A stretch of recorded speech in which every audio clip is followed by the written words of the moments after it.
Hey yo, what it do, cuz? What's up? Back to the grill again. Without a mic to grab. GYGB. Oh. That was real bad. We down here? Just man, you know where to What's go. up, Sleep? What's up? What's up? Welcome back. We back in the building. Y'all know y'all gotta take your shoes off once y'all get down there and get to the hardwood. This was the hey come over here. Come over here. This is where the the original the studio's not here anymore. So the studio gone. So this is the old block before it got gentrified. Right. Before Gentrification. Before they moved into the block. Sleep gentrified our original GYGB studios. It's a lot of memories He got down the here. house.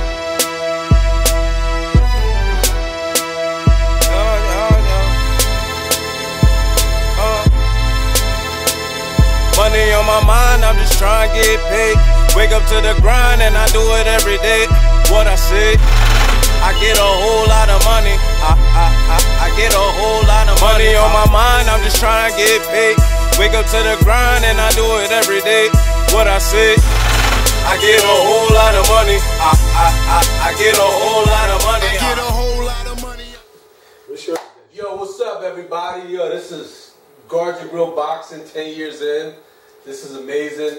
We're sitting here amongst the elite of the Guard Your Grill Boxing. You have Sleep, you have Train, you have Big Mike, who likes knockouts, and this is your boy Docs. We're sitting here coming back to you guys to give you a 10-year anniversary show. I mean, it's amazing. Like 10 years. We're going diamond. Shout out to Prodigy. 10 years? That's a long time. Shout out to Prodigy. Oh, shout out to ROD, who couldn't join us tonight. And shout out to Capadon Corey also. Corey. Shout out to Roberto Flag. Volley Boy. BJ Murray. Man, it's so many people have been. We going diamond. It's a lot of people that have been with us since the beginning. And, you know, we have like fellow boxing enthusiasts. We have had fighters. We have had trainers. Shout we have had Cunningham. promoters. People that have been really generous with their time and have really supported the brand. And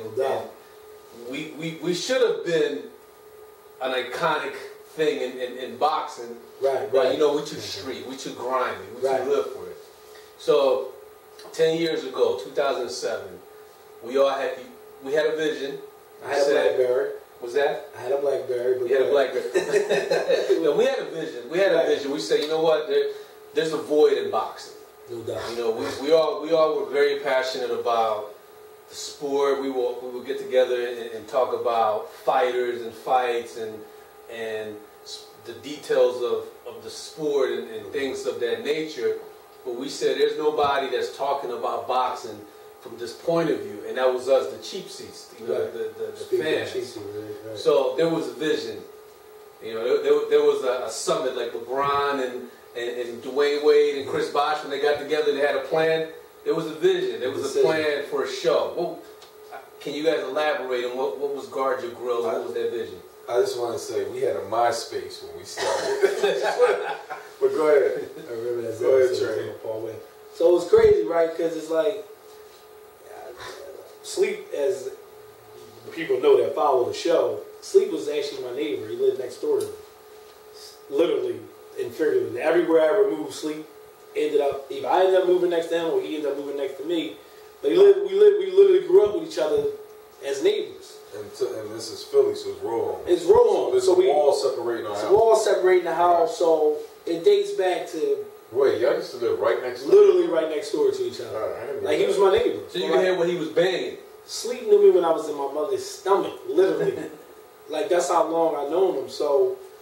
And when Illmatic was out, used to play that. He used to come up from high school and play it every day. Yeah, Illmatic, as you know, is close to my heart, but also close to my heart was boxing. So my pop was a heavy boxing fan. So wait a minute, he's like a mentor to you then? Not really. It's weird because are you trying to he's more of a contemporary. No, I mean, because listen, back in the day.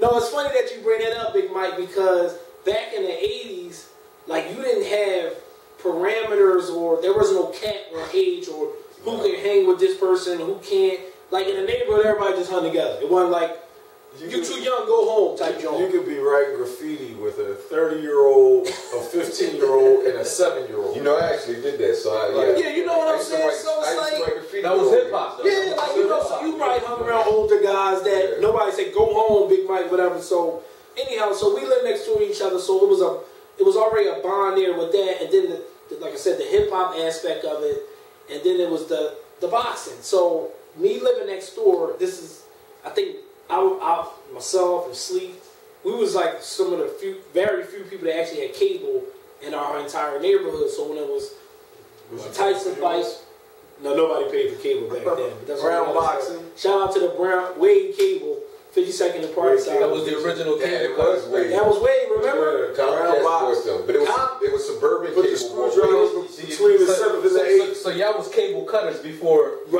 hipsters. Before the hipsters, to the forefront. So we used to watch the fights in the crib, and you know that's how we got into boxing, became a diehard boxing fan. Sleep used to follow boxing. I mean, we like all sports, but boxing was something close and dear to my heart. So I came to Sleep one time. I was like, yo, like, and I gotta give a shout out to this particular. You know about this website? It was called, was it Doghouse Boxing? Yeah. Was that one of the first ones? One of the first ones. So I would go, how people would blog on our page. I would blog in these chat rooms. Because I didn't have a lot of people to talk to boxing. So you were going on that site and comment. I would write in comments. You would leave posts and stuff. So I just want to say how deep it was, like as far as with the cable and stuff. Before I even had cable, y'all was the first people who had HBO. Right. So they would watch like Tyson fights, and I would literally listen through my wall, like just at their reactions. Because we didn't have any type of outlet to watch. That's commitment right there. I used to listen through the wall, like at their reaction, and I was about to. We used to never use profanity. Almost slipped up, but it's that's like how radio, man. Yeah. That was almost like a transistor radio situation. Yeah, man. Old school all the way. So anyway, just to kind of bring it up to speed to today. So I used to blog and write in there. So I went to Sleep like, yo, like I said we should do a boxing show. Well, originally I was gonna do it with my man Los. It's one of the best, grimiest videos right there. But we'll get into that later because our show is predicated on hip hop. Anyhow, I went to my man Los, who was working at that time for WRD, was a local radio station in Philly, and Rob Murray, may he rest well. He was Eddie Chambers' manager. Yeah. So he had a boxing show. Literally a boxing show on Friday nights. So Los would invite me down. All this was going on at the same time, like kind of simultaneously. I'm thinking about doing this show. Los invites me down. So I was going to do the show with my man Los originally. We were just going to do it on a radio show. We was trying to look for radio slot. So then I was talking to Sleep like, man, the radio is kind of becoming obsolete. Online is kind of the new wave. So he met y'all. You know what I mean? All this is kind of like... All right, so let's stop there. Yeah. Let's talk about how we all met. Right, let's go there. So we all, it's interesting how we all came together. So we all lived in the same neighborhood, the same zip code. And we were all coaching youth basketball.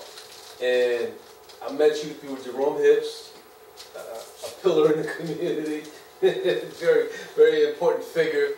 And we were coaching youth basketball, and we needed to practice one night because our gym was closed. And I reached out to Big Mike, and Big Mike was very disrespectful. So remember that phone call when I called you? He was another coach. And he was definitely not very forthcoming with allowing us to use the gym and letting us know what time he was practicing. So I don't remember that, man. Exactly, right? So when I finally met you, I gave you a hard time. I was like, man, you was extra rude. And we started talking, and then we found out that we shared a common passion for boxing. And I said, yo, this is my man Sleep. We already had started talking about boxing. And we had this little powwow in the parking lot of School 6. I remember that. It was like and it was cold. It was like cold as hell. When nobody wanted to leave. It had to be about 10 degrees out there. It was a 5-minute conversation about nobody wanted to leave. And then you mentioned your homie, which was Train. Right. And you mentioned your other homie, which is Ride or Die. And we was like, yo, let's get together. And that's how it started. And then we just, I can't remember which one. We started playing Well, y'all was playing basketball to sleep because you was in a cast when I met you. Yeah. I think you had toured something. You got to throw my business out there. It was good putting in work, going to the cup. We started, I think, the first fight party was the De La Hoya Mayweather. I think you came. I wasn't there though. I didn't come yet. But the real one, I believe was. I thought it was Margarito Paul Williams. That's where I first met y'all at.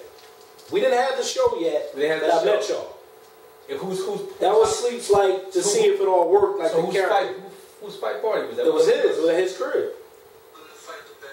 So it was like Sleep like I want to introduce you. I'm gonna be honest, I was a little apprehensive. I'm like, I don't know. Sleep like, no, I'm telling you, they diehard boxing fans, and you know they share a lot of the same interests that we share, like far as like the music, because that was key for me, the hip hop element. Like I didn't want to do the show with people that was like detached from the stuff that we grew up with. That was the main objective. Like we didn't want to lose that edge, the hip hop edge. The first night, and I'm not just saying that because I'm sitting here with these brothers, but the first night I met them, it was like I was home with my tribe. Because I had really one homie, that was my man Los, that was a diehard boxing. I never had people to talk boxing with like that. Remember, wasn't online. So when I meet these dudes, the first thing Big Mike says is something about Julian Jackson. So I'm like, whoa, these ain't no, you know the word boxing hate, the C word, casuals. Because, you know, a lot of people say they boxing. Did we coin that? I think we coined it. I might have been a term that we used it a lot, but it's always been in boxing. I don't know. Did we? I'm going to say we did. So Big Mike said something about Julian. He was talking about Julian Jackson and maybe Gerald McCullough. I forget. So I'm like, whoa. Because there's certain names you drop as a boxing fan. You know, okay, this dude he's real. Then you was like bringing up, you know, the Ricardo Lopez, because I was checking everybody's temperature that night at Sleep Crib, and everything came back. As Ramadan said, the fact check came back clean. The car fact. The car fact. No, that was the night though. The Paul Williams and Margarito fight. That was a good fight. Well, 2007. When you look back, there's a lot of different things that have happened and transpired in that 10-year span. 07. I mean, that was the introduction of the smartphone, you know, the iPhone, and here we are now, like the way our culture has evolved now to where everything is revolves around. I'm controlling the TV right now with this. But the fact that right now mobile devices allow for mass connectivity, and we have now grown to where we have people that have found those on our social media portals like Instagram. Yep. We're on Instagram, Guardian Grill Boxing. We're a couple of days removed from Halloween. For those of you that don't know what the hell Guardian Grill Boxing is, we have the Larry David of the click right here. Unscripted. This guy is eating M&M's on set. Yo, well, I want to say something about technology real quick, because you brought up a very interesting point about technology, because we were all ignorant to technology except for one guy, and that was this guy right here. This guy was the one like that was saying like, we need to get on this, we need to get on that. You know, because you was talking about Twitter back then. I didn't even know what Twitter was. I was like, what's Twitter? So it was different portals that Doc was trying to push us to, because YouTube was all new to us. And we'll get to that. We did have a MySpace page. We did have a MySpace. MySpace was popping at But Facebook started that. Who was on our top 8?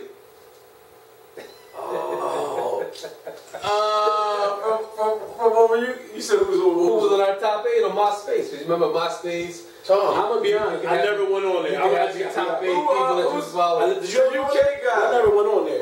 David. I forgot his name. Paul Klitschko. Hey, like David Hay. Like them? Yeah, David Hay was like he was like a friend of because you friend people on MySpace. You can friend people on MySpace. I look very youthful. I look so young right there. So 10 years that we've been following boxing. What has happened in 10 years in the sport of boxing? Has boxing diminished? Has it improved? I saw so ugly in these last 10 years that I've never seen before in boxing. It almost made me check out as a fan. Can you elaborate? So I'm give us about a to hint. go into it. I would say the money made shenanigans, the WWFs of the Conor McGregors of the world, the fight Manny Pacquiao when he's old and gray. I mean, those things really, man. It was just one fight with Manny Pacquiao when he was old and gray. I mean, the fight with Here Manny. we go.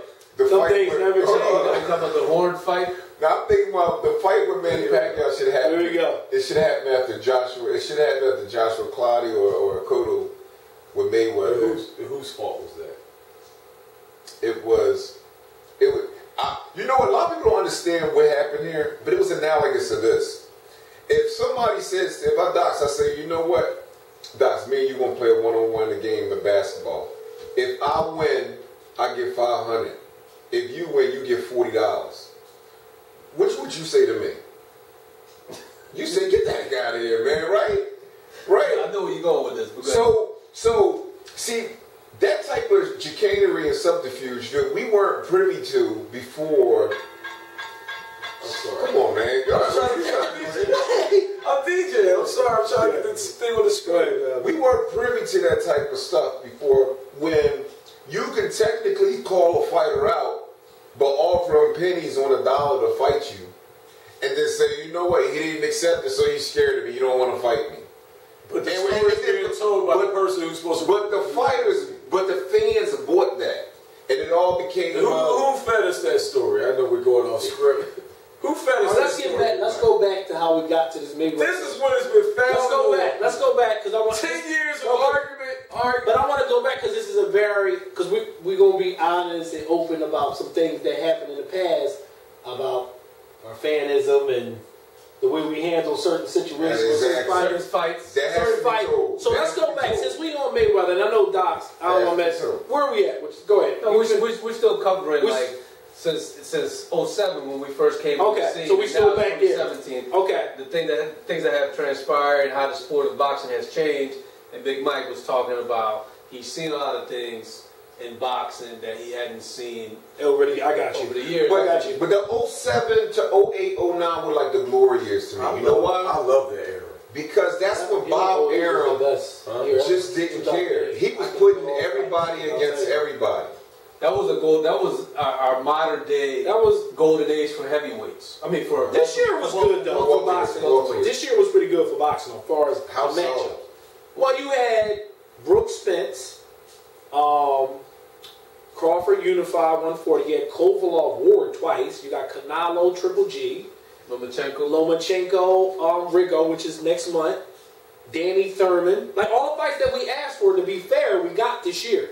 Especially Canelo and Triple G being the main one. And then the interesting thing about Kovalov. We get ahead, but I will say this though, like nobody, like you had a lot of the pundits would say stuff like, when Floyd retires, it's going to be a sad day in boxing because the top draw is going to be out of the sport. Nobody will care. And it's kind of like quite the opposite. Since he's been out of the sport, you're starting to see a lot of fights materialize that were being choked from happening because there was so much attention being paid to Floyd and who he's going to fight. Now that he's out of the picture, you're starting to see... Floyd, Oscar had that same effect. Yeah, but there's been a lot of bridges that's been mended. Well, we are. It was because remember we used to do whole shows on the Cold War, so it was like it was. I remember the bridge was first before the Cold War. The bridge to Oscar. Right. I want to go back to 07, 08 and how, like for me, you got the 80s, you got like the Mike Tyson era. Then you got that late 90s era that I absolutely love, the emergence of Shane,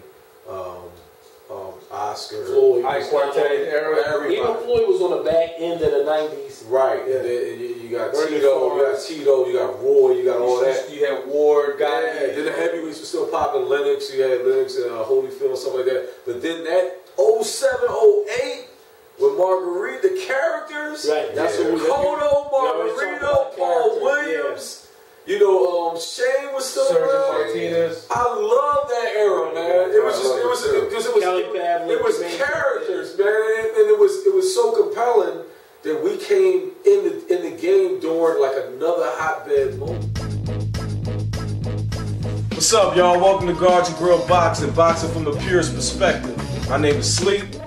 Ride or Die. Big Mike. Docs. Cold Train. Well, let's speaking of 07, right, Doc? Right. So for us, you know, again, doing things online, we were introduced to the world, so to speak. You know, I was very parochial. I'm gonna be honest. Meaning that I didn't think. No, I mean, like, I was very local way of thinking. I couldn't think beyond my city and America for the most part. We did go to public school. We did go to public school. And shout out to Overbrook High School, West Philly's finest. Shout out to Will Smith. Will Smith, Will Chamberlain. You would shout out to Cool C. Oh, no, we can't. Anyhow, so you know, when we first started the YouTube channel, mainly the people that was comment was from abroad, mainly being the UK. A lot of foreigners. A lot of foreigners who, I'm gonna just be honest, at the time, I didn't have a lot of respect for their opinions because it was like, well, we got all the best fighters over here. Welcome back to Guard Your Grill Boxing, #1 boxing show in the world. To my right, Sleep. To my left, Big Mike. shout out to Ride or Die and my man, The Docs. Y'all know it. Docs 4-2. How should I address it? Manny Wacquiao? Oh, come on, Manny. man. You know, at this time, what you had? Ricky Hatton, Klitschko's and I'm more Eastern European. You had Cal Slappy back. So he's still talking Gal Slappy. And the thing about it was, I keep I didn't For the remember. record, it's Joe Calzaghe. I keep forgetting his name. I call him Refresh bad your memory. name so much. Did Jeff Lacey fight Kawasaki during our reign, or was that before? No, it was before. Right before. Right before. Okay, so and when that happened, I still didn't respect Kawasaki yet. Until he came out and did what? Slapped up and on. Until he gave Bernard the business, and I seen Bernard get tired of his hairstyle. You know what I mean? When I seen Bernard for the first time in the history of watching Bernard get out-crafted, because you know Bernard He didn't get out-cracked, got out-slapped. he got out-cranked, got out-worked. And Ride or Die had a great quote. He said, fighting Kawasaki is like getting on the treadmill. He also had the infamous quote, it's like he's like a crackhead on Red Bull. Right, on Red Bull. Red Bull was out. You ever see them show? He's like Red Bull been out forever. I had the different. You know, I had the brown bottle back then at the Chinese stores. Back in the day. It was like $1. St. Nas days. Yeah, exactly. You were boosted off the 40s. Yeah. Not that I used to drink 40s, but family shut down. But listen, so we was dealing with that. So I'm going somewhere with this because see, this guy to the left of me was always conscious and cognizant. He's like the senior of the group. I'm not gonna get into ages, but he was like the senior of our group. So he was always like, yo, we gotta be careful on how we are viewed because we kind of coming off as Mayweather fans. Now we can still be fans of a boxer, but we was trying to give an objective view and not a slanted view on the fighters we was covering. So my man right here, Docs, has a party, and it was the Hatton fight. So leading up to that fight, we got killed by the U.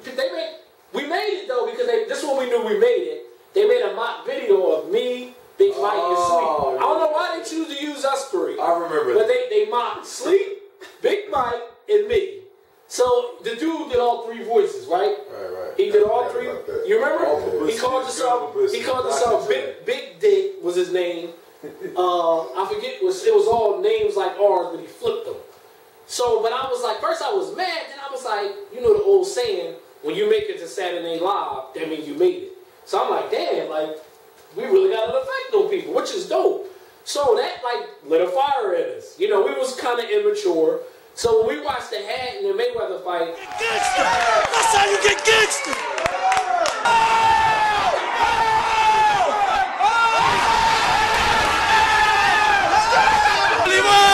That's right! No world, man! Guards a grill, Let's do the chant. There's only one.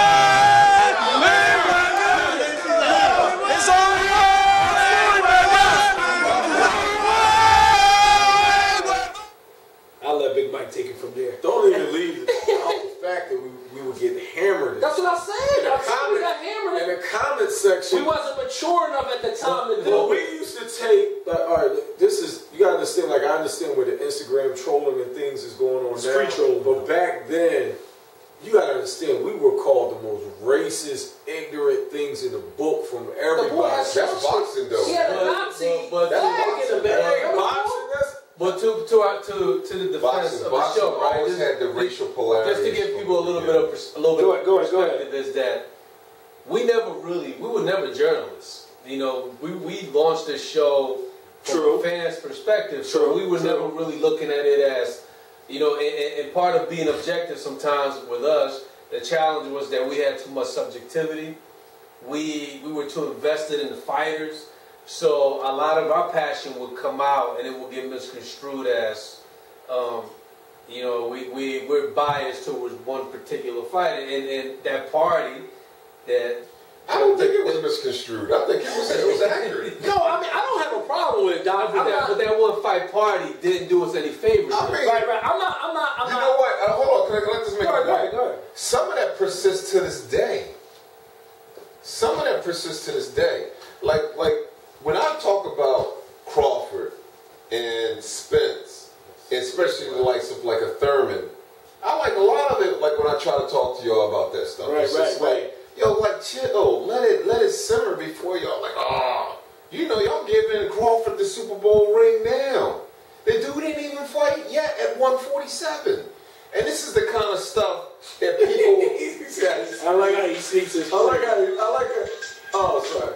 This is the kind of stuff that people sort of like go back to and reference that. It's always that desire. You see something, you see somebody with talent, you see somebody with some ability, and the first thing you want to do is you want to make a hero out of them, and then you want to speak about it. And I'm like, come on, man. But Mayweather was. Hold on. It's just like the same things like the Juan Diaz. How do you give us credit for that? Baby Bull. All I ever said on our show was he was a former champion. No. I said he was a former champion. When the baby bull emerged, he was going to be the next thing. Ain't nobody said that. Who said that in this group? Believe me, I'm not going to say no names, and I don't want to do that because I don't want to create no acrimony among the brethren. But listen, the baby bull was one. This is stuff we dealt with on camera. Danny Garcia was another. When he beat Batiste, it was just like, okay, this guy's going to be the next. He's going to be the. I heard cats. Steve said he was going to be Bernard. I heard cats talk about he was going. Yeah, and he was still winning it up until just recently. You see what I'm saying? Just lost. Sometimes we get our emotions into these fighters, and then it becomes we lose our objectivity, and that's the issue, man. I think discussing it, I think those British cats make a good point. It's just like, you know. But you make a valid point. What I'm saying is we learn from that. Oh yeah, no doubt. You're still doing it. That's not my point. You're still doing it. Look, so since then, Go ahead, Doc. there's a lot of fighters that came and went, right? Oh yeah. We live. Our show was branded on the back of a lot of the fighters you guys mentioned, but we also had fighters like Ricky Hatton, Kelly Pavlik, Manny Pacquiao, Sergio Martinez, the Klitschko's, McDonough, Jermaine Taylor, Margarito, Cotto, Winky Rice, Shane, Paul Williams, Zach. Those guys are gone. They're gone. It's kind of like what you're watching right now. Like you have the NBA, you have the Greek Freak, you have Porzingis, you have Ben Simmons, Joel Embiid, and Philly doing work. You have all these new cats, and then you have LeBron and Wade and Chris Paul on the way out. So it's like right now you're watching a new change. You got the Lomos of the world. You have all these new guys, and we even see Ward retired. Right. Yeah. We didn't even mention him. That was an abruptly retirement. You know what? So what is that like when you look at it from that point of view in terms of boxing? What is that? How does that make you feel? Like, you know, like as far as the sport, how it transitions. It's like there's always new old blood going out, new blood coming in. I would say to me that because boxing is so fractured into different promoters and different promote sets, managerial, there's never a complete story of boxing. And one of the things that you guys sort of brought up was the what ifs of the world. And I know you do a what if comparison from somebody contemporary to somebody in the past, but you know, what if Floyd would have fought Paul Williams, or what if Floyd would have fought Margarito, and all those things. These like fights that should have happened, you know, and that type of thing. It just continues on and on and on and on, and it seems to be systemic with boxing now. It's just like these guys, the fights that you think should happen never really get done, and then when they get done, they're, you know, like I think one of the things that people were really waiting on and were really waiting too long for was GYGB versus Canelo. What up, man? It's your man Roberto Flack, just sending a happy 10th anniversary to the GYGB crew. Can't believe it's already 10 years, man. We, well, first, I mean, I gotta thank all of you just inducting me into the crew over all the years that we were contemporaries. You know, one of the first to be doing the, you know, talking boxing on YouTube, man. But, you know, like I said, just grateful that, you know, I've been part of the crew. The shows have been going on, the Facebook pages, the Instagram. 10 years later, still popping, man. So congrats to the crew, man. Another 10 years, and stay tuned, man. We got more in store. Peace. So we had, when you guys look back and look at the last 10 years, what would you say was the fight that was probably the crown jewel of the GYGB Cotto Margarito chronology? Yeah, Cotto Margarito. Cotto Margarito. Best fight party and best fight. So you got to encompass the two. And not also best fight, but also what's the asterisk with that fight? Well, true. Before that, but we didn't know it. We didn't know it until Shane fought Margarito. Then we know that it was a possibility. I know y'all picked Cotto, but pick this. The reason I say that fight defined, it was very defining, is because like leading up to it, the commentary across 2 different episodes. Remember, we had a lot of episodes talking about that fight. We did, and it was very divisive. It was like. There was a lot of cats going on record saying certain things that they had to walk back later. Because my man Docs picked Margarito. We sat and watched ringside, not ringside, we was near the ring. Me, Sleep, everybody here in this room. We went to go see Margarito fight Kermit Cintron. And Cotto fight Alfonso Gomez. Alfonso Gomez. Was anybody else on that? Was just those two. Just those two that really... It was a showcase. Man, that was the greatest GYGB. Don't talk about it yet. We gonna get there. He got to get there first. But I was just saying that how we got to the Cotto Margarito fight because, and Big Mike was a big Herman Centron fan, and he was in the back getting ready to go in an ambulance. And Big Mike like, yo, you cool? You good? Are you okay? He did. Is you good? Shout out to the twins. Is you good? Is he okay? Is he good? Are we going to Dorney Park again? That was Big Mike. It was like we had these little inside jokes that a lot of y'all probably didn't catch back then. You know, Big Mike was, you know, met Kermit Cintron before GYGB, so he had like a soft spot for the guy, so he would root for him. Cause I'm like, why do you? No disrespect to Cintron, cause he's from what, Reading? He's not too far from here. But I just didn't see nothing special in this fight game. And Big Mike had like a soft spot, so we watch him get knocked out by Margarito, which was very violent. And me and a big asterisk with that too. Yeah, no. So me and Docs looks at each other like, there's no way Cotto's gonna beat this dude. Remember, we didn't even think the fight was gonna happen. Sleep used to be like, Bob ain't putting Cotto in the ring with him. He just went crazy. He was like, he's not putting in the ring with him. That's never happened. Bob Aaron was the unsung hero of the era. Remember you kept saying it? In full transparency, I was handed a script and I had to. You had to play devil's advocate. I had to go out. Somehow I was like, okay, I gotta go out with Cotto. So I had to give myself believe that Cotto had a chance.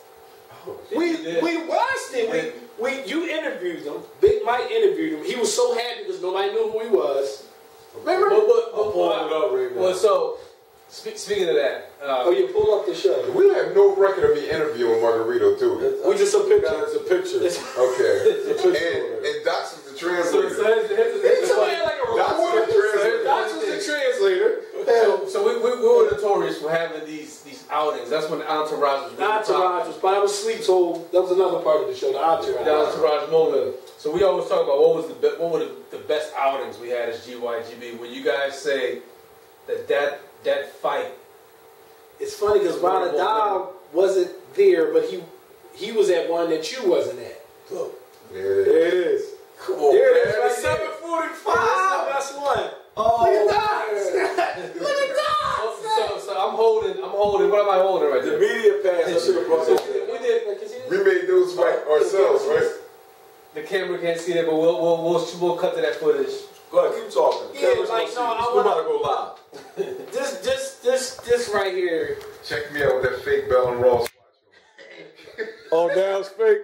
You admit now? No, listen, this right here, hands down. Oh no, not that diamond joint I had. That was not fake. Big Mike, remember that diamond joint I had? we infiltrated the top ranked. That wasn't fake. That joint right there was. Yo, is this the top ranked press conference? So check it out. So we did something very very grimy. So we printed up some fake press credentials. I still have mine. We went to was it Kinko's or Staples or something? Y'all got them. Look, that's when I was drinking coffee.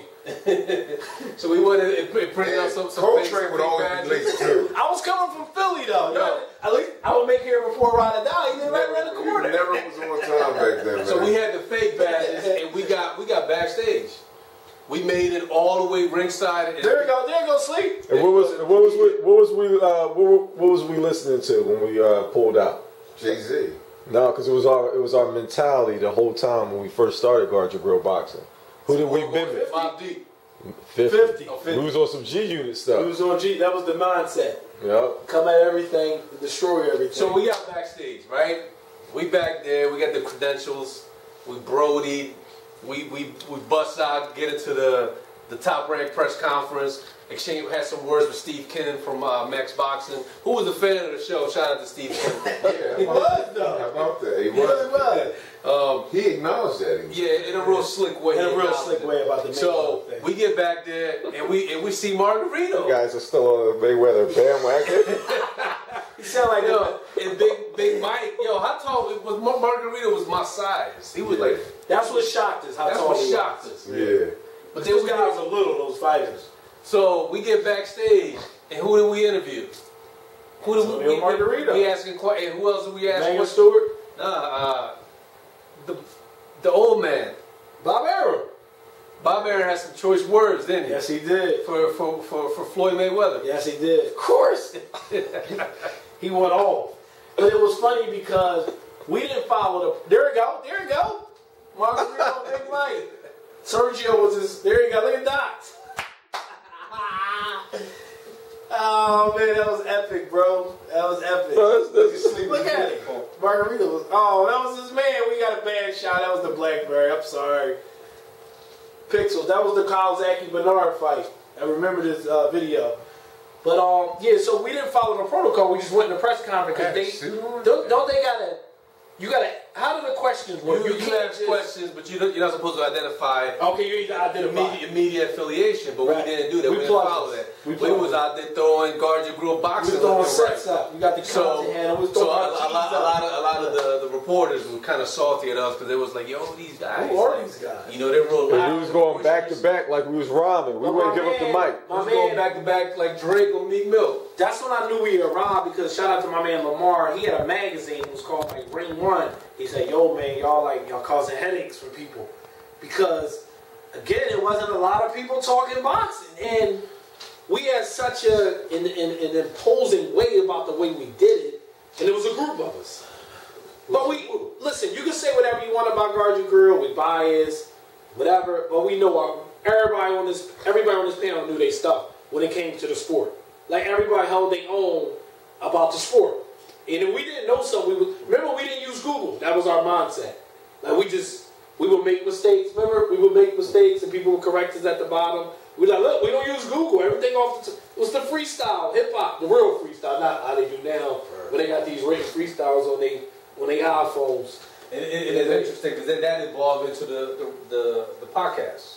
Then the podcast, the radio show. So you want to talk about the podcast a little? Yeah, because see, the radio show came about, and shout out to my man, Big Naj, is his name, Dude Naj, who was actually a fan of our show, was doing just a general sports podcast. He's like, did you guys ever think about doing podcasts? It's a lot easier.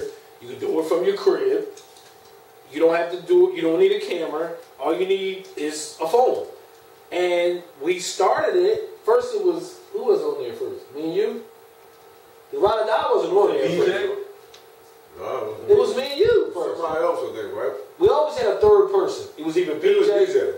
It wasn't sleep. What? No, it wasn't sleep. It was me early. It was early you at first, but then you. I was trying to take my shot. You was in a league. The sleep was playing in some league or something because he couldn't make aquatic. So I know y'all would come on. So then Ride or Die. We used to come back from the games and do the podcast.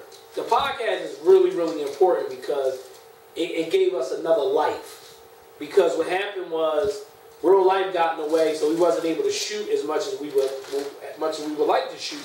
So it gave us another life where we was able, and it's another modern. We were stepping into the modern day world. Podcasts they're huge now. It was BJ Murray. And BJ Murray, shout out to BJ. BJ.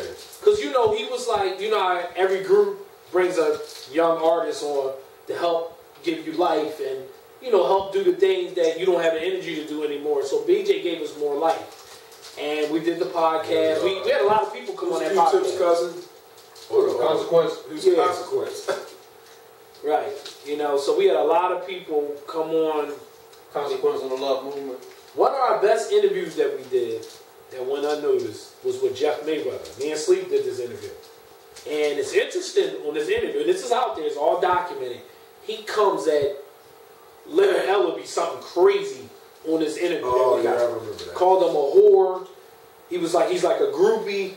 Yeah. He was like, he was my man first. This how he met Floyd. This is all, these ain't my words. These was Jeff's words on the podcast. Yeah, I remember that. Like, I'm not making nothing. You can go out there, go on TalkShoe.com and pull up the Guard Your Girl podcast. He comes at Leonard something crazy. Jeff used to be Floyd's manager. Yeah, back in the day. I remember that. But so anyway, just painting a picture. Barry Hunter, the Peterson brothers. Well, yeah, I thought we was gonna go there and talk about the people, that helped shape the show, the professionals. Right, that's what I was going to. Yeah, that gave us some credibility. Immediately. Steve Cunningham was our first. That's another. That rivals AC. The trip to the Prudential Center where I was Newark. You wasn't there. Yeah, But you set the wheels in motion for that. That might rival that was fun. Remember the Prudential? Yeah, that's what. Ride or Die, David Hay. Because that's the joint. We stuck in the back. We ended up walking out with Steve. First of all, when we first walked in, they let us in the media room, so we ate like all the food. That's the first time I forgot about that. They treated us like media, so we ate all the food. Who you have there? Right here. I got a little panini. Train don't do the swan, so I hope it ain't no meat up in here. You look straight, don't it? Them mashed potatoes looks pretty good. Yeah, I might do some beans. That looks like fish. Looks like fish. That looks pretty good. Cookies. That's what you really want? Yeah, I want snacks. Coltrane got a sweet fetish. Y'all learn that about me later. That explains the hyperactivity. I'm not my hyper self right now. I'm extremely tired. The weather was crappy, but it's in all good spirits because we had to cover the best. What's wrong with you? I thought you had some coffee. Well, I had one, but I needed a latte. But, brothers. And then we had seats in a different place. We snuck into like a closer section. Then we snuck. sit next to Zab and Joshua Clyde. Yeah, then we snuck back and we walked out. We walked back and walked back out with Steve like, ah. So that was a real good move. That was a good moment. Man. But we were kind of fractured because Ride or Die didn't want to move out of his seat. And that happened a couple of times. That happened to me when we was in AC. We had our seats all the way to the back, and y'all somehow managed to get a lot closer to the ring. Yeah, we never sat in our. That's one thing, man. I can give it to y'all to sleep in the Coltrane, man. Because they would make us sit in us. They gave us the media passes. Shout out to Brett. We did have some real media passes, and they would make us sit. Sleep was like, I'm not sitting here. We're like, this ain't fun. Because you're not allowed to cheer in the media section. That's like one of the rules. Oh, yeah. We was in the media section. We was cheering. It was real boring. We was cheering for Steve. They was sucking at us like it was crazy. You're supposed to be laptops out. It was we had nothing. We had no It was real boring. Shout out to Mark Abrams. We with the people. Mark Abrams. That's a name I have never heard. Mark Abrams. So Mark Abrams, 15rounds.com. He manages fighters till he do stuff. What TV show is he on? One of the channels. He do ringside work for them. I'm not sure. All right, so he does commentary now, but So Mark Nader, he's a guy that would get really nervous about stuff.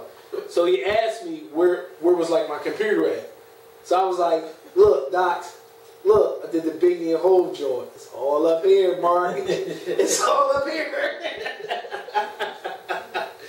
Eddie Chambers, another big Eddie Chambers, another big friend of the show. Chaz Witherspoon. Yeah. We even had a little. He didn't come on the show, but Tion Kennedy. Kennedy, right? He was like a little. He fought satellite. Rigondeaux. Yeah, he fought Rigondeaux. For Rigondeaux. He got the ball. I mean, we had Dylan Price on the shout out to our young bull Dylan Price. Is like who gonna be nice. When we first started, Dylan was like what, 10? No, he was Dylan was 8. Yeah, wow. He was 8, 9. Is that crazy? Yeah. I coached his little brother. Dylan Price right now, today, he is going to be one of the next big names in boxing. He's currently fighting. No, I'm talking about weight class. He's like really. He's a little guy. He's a real 126, 130. He's like 126, yeah, around there. But he has about 4 professional fights. And he has like 4 consecutive knockouts. And I actually saw him fight in Atlantic City, and he fought a dude. Dylan Price is about maybe 5'8", 5'9". Right. He fought a guy much taller than him, and he came and he got him out of there in the second round.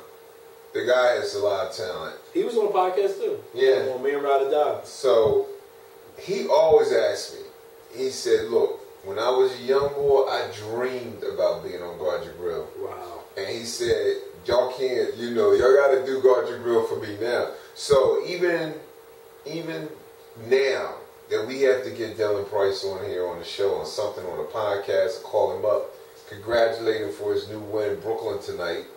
He got another first round knockout.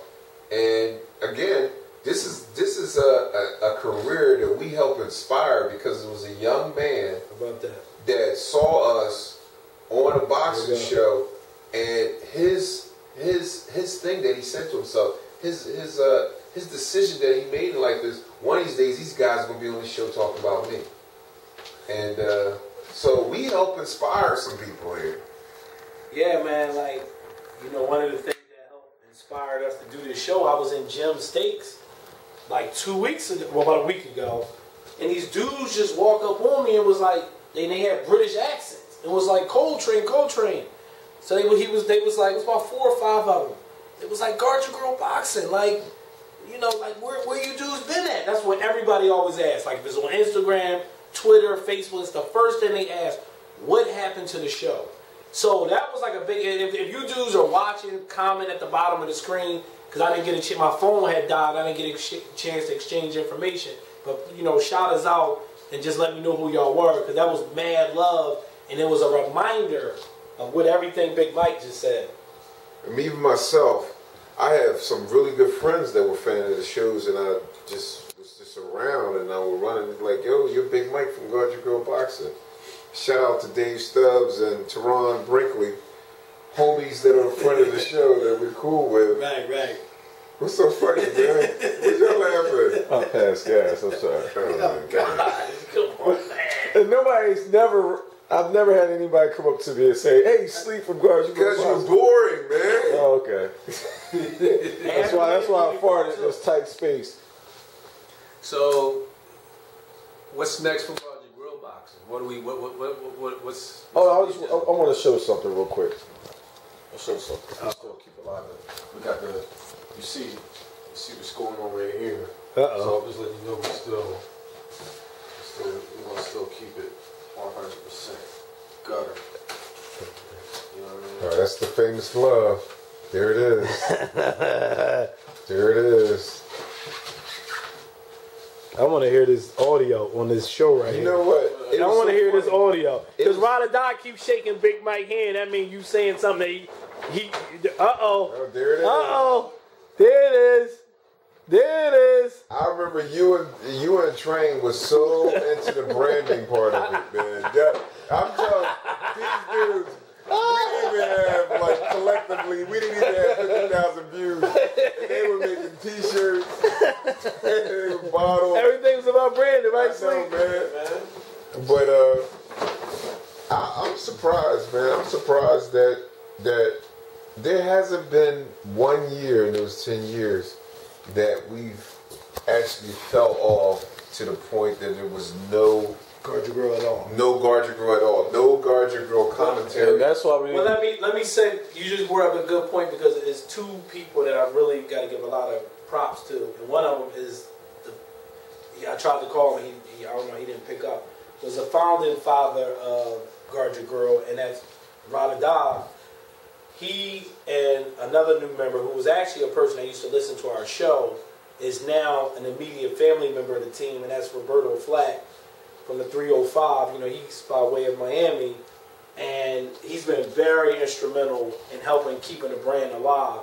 Him and Radadad, like, you know, because we talk about real life getting in the way, but they've been holding the fort down on the podcast. I mean, like every week they've been doing a podcast. And it's one of the most difficult things about doing this job of covering boxing. We sometimes we love a sport that don't love us back, so we don't always have material to talk about.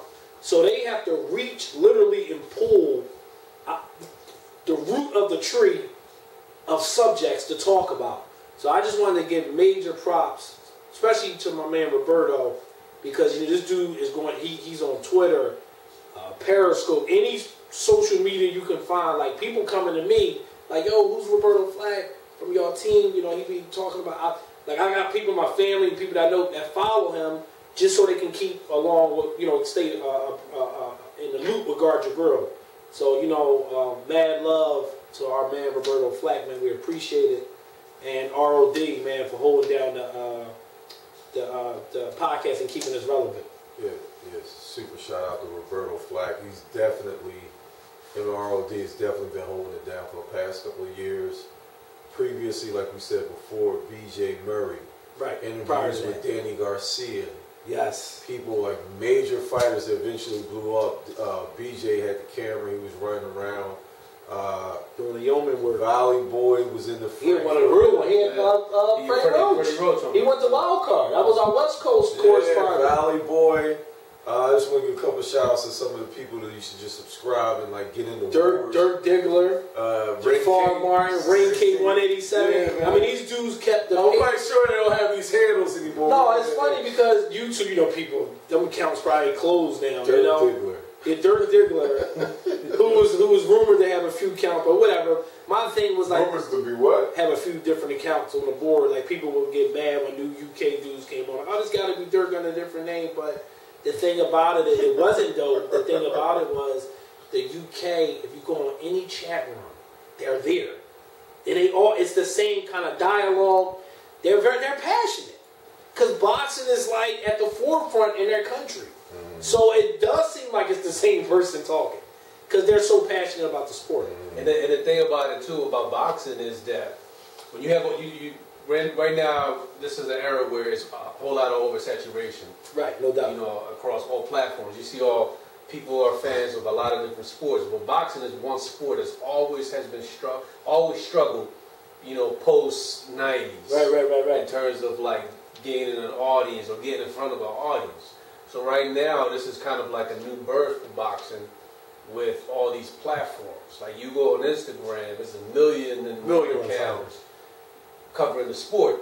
So right now, was it when we started? It wasn't really many. Like you know, probably we were number 3, right? Yeah, and it's like if you were in a blog like Max Boxing, Boxing Talk, Boxing News, right? Fight Hype.